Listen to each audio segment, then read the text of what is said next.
สวัสดีครับ Welcome to Newsline. We're airing live on NBT Radio Thailand FM 88 and NBT World. Today is Wednesday, April 15th, and you're with me, Surapan Lautharanarit.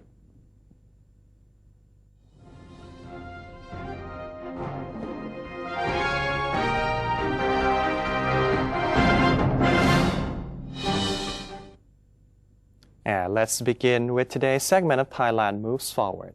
In our first story, Prime Minister Prayut Chan-o-cha has expressed appreciation to the Thai people for their hospitality towards foreign visitors coming to celebrate Songkran in Thailand this year.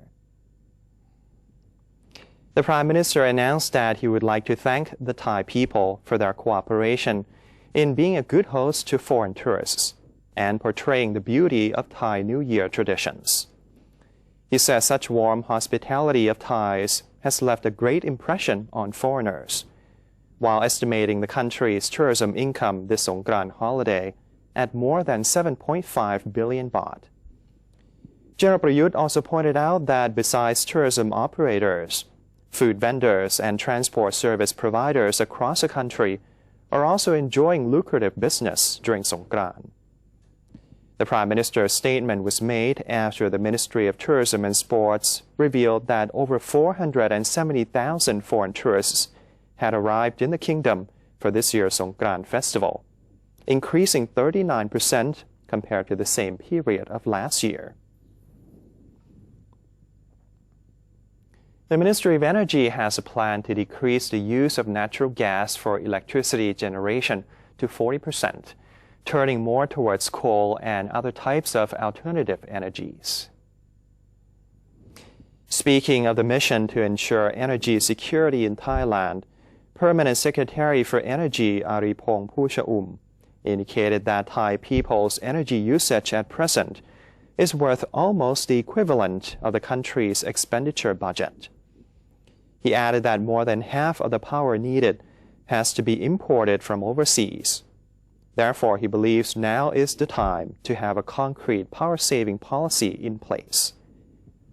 Since electricity generation in Thailand currently relies on natural gas by over 70%, Mr. Aripong revealed that the Energy Ministry has drawn up a plan to cut the gas usage to only 40% in the near future. Coal power will instead be increased to 25%, while other alternative powers, such as hydropower, will also be used in place of natural gas. In regard to the looming suspension of gas delivery from Myanmar, the Energy Ministry has prepared a contingency plan and has conducted a simulated drill with related agencies in a worst-case scenario. However, the Permanent Secretary stressed that most importantly, every member of the general public needs to contribute to the ongoing effort to save power to prevent the country from an energy crisis. Deputy National Police Chief Police General Reungsak Jarit Ek has revealed that more English-speaking police will be stationed in various tourist spots. The urgent order has been passed on to 1,467 police stations nationwide. Police chiefs in each area are to reinforce safety in key tourist attractions, with officers who can speak foreign languages, especially English. Police General Reungsak indicated that these officials are needed to facilitate filing reports by foreigners and giving out directions to foreign tourists during the Songkran long holiday. Currently, there are 25 major tourist spots that are popular among foreigners in Thailand. The order was prompted by a report showing police stations and public service centers failing to help a large number of foreigners seeking assistance because the officials did not understand English. The State Railway of Thailand, or SRT, is adding 18 more trains to its service to accommodate thousands of holiday makers expected to return to Bangkok today. SRT Governor Wutichat Kalayanamit said the number of trains required has been calculated on the number of people who left Bangkok by train before the holidays began. Most of the additional trains will be added to the northeastern and the Northern Railway routes. The SRT governor said the trains might be a little crowded on their way back, but no passengers will be left behind. Train police and SRT staff will maintain order and safety during the return trip. Mr. Wuttichat said today the SRT has performed better this time than in the previous holiday season, despite several delays. The foreign minister has assured that Thailand will continue to fight human trafficking no matter how the U.S. will assess the country's efforts. Deputy Prime Minister and Foreign Minister General Thanasak Patimaprakon said that Thailand has already sent its latest report on the progress of the tackling of human trafficking problems to the U.S. at the end of March. General Thanasak said that the report was in response to the U.S. government's earlier downgrade of the country's ranking on its annual Trafficking in Persons, or TIP, report to Tier 3, the lowest level shared by such countries as North Korea, Cuba, and Iran. He assured that no matter how the latest assessment will turn out, Thailand is determined to do its best to solve this problem for humanitarian and national security reasons. The foreign minister added that after the downgrade, Thailand has requested assistance from the U.S.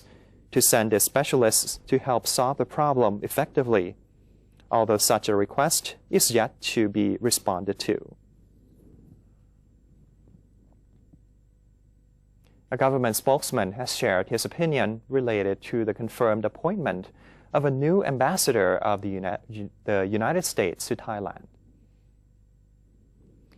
Major General Weerachon Sukhontapatipak, a government spokesman, said that the report by AP News Agency that President Barack Obama has appointed Glyn Davies as the new ambassador to Thailand is a good signal for the country.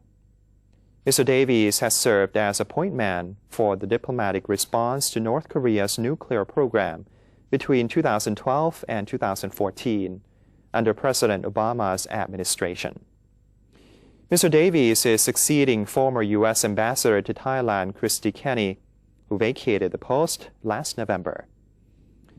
Major General Weerachon said that the appointment of Mr. Davies shows the U.S. has recognized the importance of its relations with Thailand, as Washington could have lowered the level of diplomatic ties with any country it deems problematic by not appointing any ambassador at all.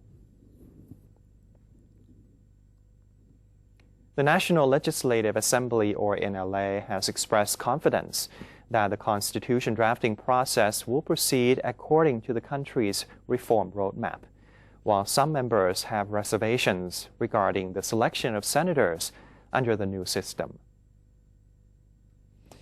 NLA First Vice President Surachai Liengbunlerchai spoke regarding the 30-day time frame after April 26th, where the Cabinet, the National Council for Peace and Order, and the NLA will be able to give its suggestions regarding the draft constitution. Mr. Surachai said that he will chair a committee that will summarize input from NLA members and the public, and then forward it to the Constitution Drafting Committee, or CDC. The NLA Vice President revealed that preliminary opinions revealed contention over the selection process of senators under the new system. As for a public referendum on the Constitution, he said the NLA will wait for consensus from the CDC before taking an official stance. The chairman of the Constitution Drafting Committee, or CDC, has assured the public that a body tasked with a mission to drive forward national reform efforts will be set up under the new charter. CDC Chairman Bawansak Uwano said that in one of the pending clauses of the new constitution, a 120-member council will be established to continue the implementation of national reform efforts. Mr. Bawansak said that the new body will be comprised of members of the National Reform Council, the National Legislative Assembly, and noted members of the Senate. He added that a National Reform Strategy Committee will also be set up while the NLA will be allowed to carry on its duties until the House of Representatives holds its first sitting. The CDC chairman also gave an assurance that such provisions are intended to allow reform efforts to be carried out without any interruption, and they are not an attempt to allow members of the NLA to hold on to power after the next election is held. Rainbow trout is not native to the tropical climate of Thailand, but experimental farming of the Doi Intanon Royal Project has succeeded in producing enough of the fish for sale all year round, while also generating income for the people in the highlands of northern Thailand. Rainbow trout is being farmed at the Doi Intanon Royal Project in Chiang Mai, in the northern region of Thailand. Rainbow trout are native to cold water streams and rivers along the Pacific Ocean in Asia and North America. It has a lifespan of up to 11 years. What gives this fish its name is the rainbow stripe on both sides of its body. Rainbow trout is a very popular fish dish, but the high demand for the fish has resulted in trout fishing for consumption being made illegal in some countries, such as the United States. Artificial propagation and fish farming have become a way to mass-produce the rainbow trout, allowing the fish to be farmed away from its natural habitat. Rainbow trout farming in the Doi Intanon Royal Project started in 1973, with successful propagation in 1998. Now, the farm can produce up to 300 kilograms of trout per month all year round. The key factors for successful rainbow trout farming are the pond's hygiene and the circulation of cold water from a natural source. It is unlikely that the fish would cause any harm to the local ecology, as they would not survive in the natural environment in Thailand. ดอยอินทนนท์เนี่ยเป็นพื้นที่ที่มีน้ำเย็นแล้วก็พระเจ้าอยู่หัวคงดำริว่าให้หาสัตว์น้ำที่สามารถเลี้ยงบนดอยอินทนนท์ได้ก็เลยเป็นปลาเรนโบว์เทราครับต้องดูแลเป็นพิเศษ1ด้าน1อุณหภูมิน้ำเป็นหลักเลยแล้วก็1ด้านการจัดการฟาร์มอะไรต่างๆบ่อต้องสะอาดตลอดเพราะว่าถ้าบ่อไม่สะอาดก็คือเป็นโรคติดโรคก็ตายหมดเลยครับ With much care by the Doi Intanon Royal Project staff, farm trout here can grow even bigger than wild trout, as they receive adequate food and proper care against diseases, packing them with more flesh than trout in the wild. Due to the fact that the rainbow trout is not a native fish here in Thailand, consumption relies heavily on imports from foreign countries. The rainbow trout farming project helps reduce the need for imports by producing them domestically. The Doi Intanon Royal Project also produces smoked trout and trout roe for the market, where visitors can order trout dishes at the restaurant inside the Royal Agriculture Station.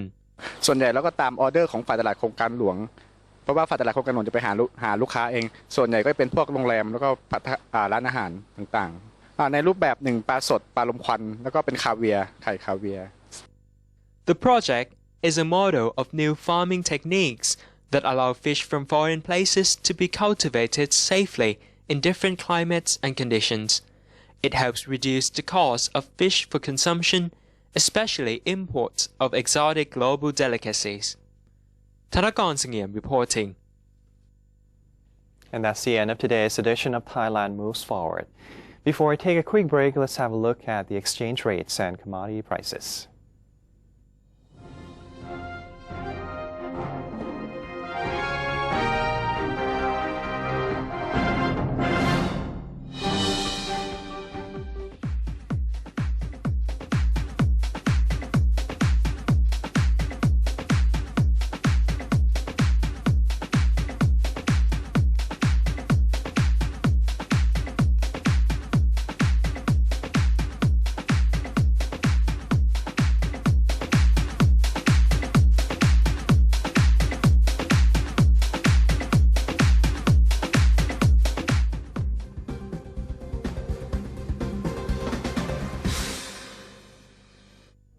To maintain a strong nation, Thailand is promoting 12 core values for the good of the people. The fourth core value: seeking direct and indirect knowledge and education.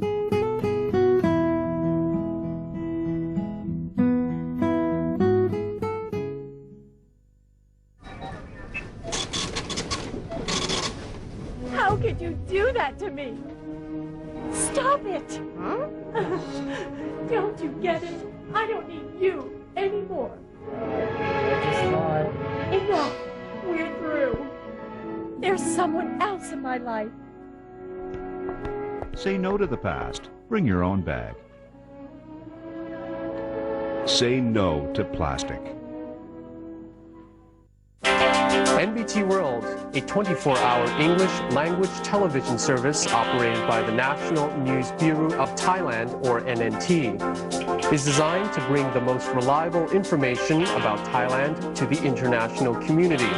NBT World is available on various platforms, including via C-band set-top boxes, GMMZ Channel 202, PSI Channel 272, and a live stream on thainews.prd.go.th/newsing. You can also follow us on facebook.com/NNT News or download the PRD News EN application on your smartphones.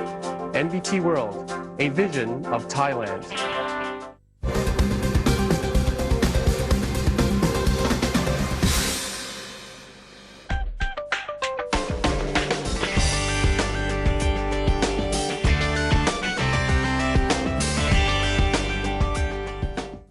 Welcome back. You're watching Newsline. People in Myanmar gathered in the streets of Yangon on Monday to celebrate the Ting Yan Festival and the traditional New Year. Locals believe water symbolizes the washing away of bad luck from the previous year in order to start afresh in the new year. Despite a high occurrence of sexual crime, many Burmese women felt they would still be able to enjoy the festival. Last week, Myanmar local news reported that police had conducted a nationwide crackdown against sexual crime during the Ting Yan Festival. The crackdown has resulted in contraceptive pills and condoms being pulled from shelves in pharmacies, a move which some health experts say is highly misguided. The Water Festival is running until April 16th. It is widely celebrated in Southeast Asia, in countries such as Thailand, Cambodia, and Laos.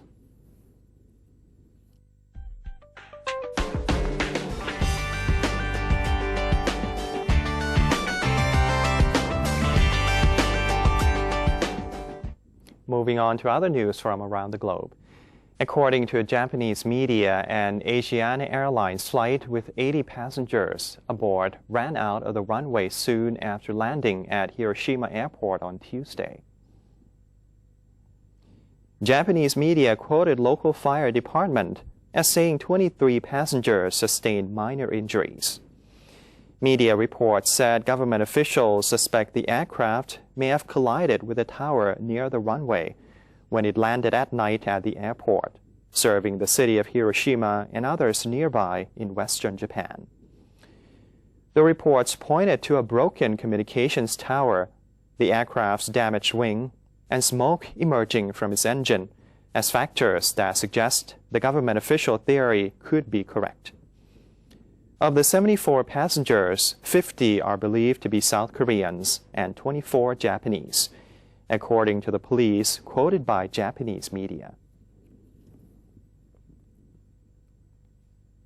Nearly 250 migrants arrived on the Sicilian port of Porto Empedocle on Tuesday evening, according to local media, after they were rescued by Coast Guard planes and boats. The migrants came in on a ferry from the southern Italian island of Lampedusa, where they had initially been dropped off by rescue services. Nearly 6,000 migrants have been rescued within the past 4 days, with more boats expected on Wednesday. Save the Children charity said on Tuesday that about 400 migrants died in an attempt to reach Italy from Libya when their boat capsized.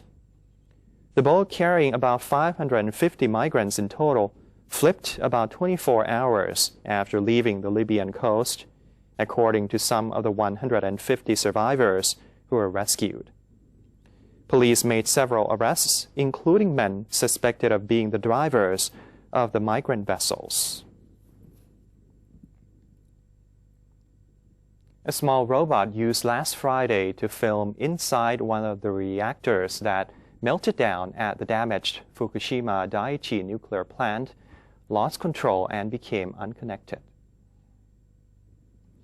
Plant operator Tokyo Electric Power Company, or TEPCO, used a small cable-operated robot called the Investigation Device Crawler on Friday to film inside reactor number 1. The robot successfully delivered footage back outside, but became unable to move by the afternoon. The robot was exposed to levels of up to nearly 10 sieverts per hour. Sieverts are derived units of ionizing radiation dose in the International System of Units. A legal dose for a human, according to the United States Regulatory Commission, is 4 to 5 sieverts in a very short time period. On Monday, TEPCO decided to cut the wire to the robot and leave it inside the contaminated reactor. A chimpanzee knocked a drone out of the sky with a long stick while it was flying around an ape enclosure in a zoo in the Netherlands on Friday. Footage shot by a GoPro camera attached to the drone captured the moment a chimpanzee reached out from a tree with a large stick and hit the drone in mid-air. It then fell to the ground where a group of curious chimpanzees are filmed quickly gathering to examine the object. The drone, which was intended to be used to film the animals in their natural habitat for a Dutch television show, was destroyed.